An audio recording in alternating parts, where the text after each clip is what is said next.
Անվտանգությունն ու ազատությունը անվճար չեն բաժանվում, դրանք շատ թանկ բաներ են,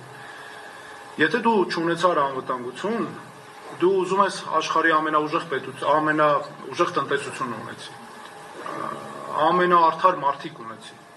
դու չես կարողանալու ոչինչ ապահովել, անվտանգությունից կարևոր բան գոյություն չունի, անվտանգություն չունեցար, տնտեսությունը չես կարող զարգացնել, անվտանգություն չունեցար, այնպես կճնշեն, որ տնտեսությունը կտանես, չես կարողանա ընդհանրապես զարգացնել այդ տնտեսությունը, հետևաբար ինձ համար սրանք կարևոր բաներ են, և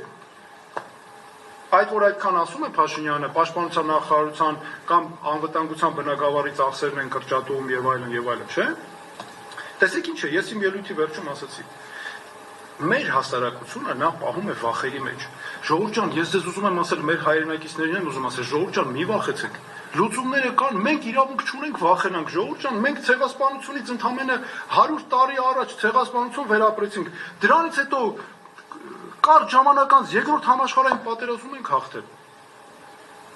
Սարդարապատի ճակատամարտ ենք հաղթել, ժողովուրդ ջան, մենք իրավունք չունենք վախենալ, հզոր պատմություն ունեցող ժողովուրդ ենք, եկել ենք այս մարդիկ իրանց քաղաքական շահերի համար, մեզ հրա տեսեք ինչ օրն ենք գցել, ամեն մեկը վախենանք, չանենք, վայ ես չանենք, այս մեկը ստեղ չխոսա, այտենց չի, ժողովուրդ ջան,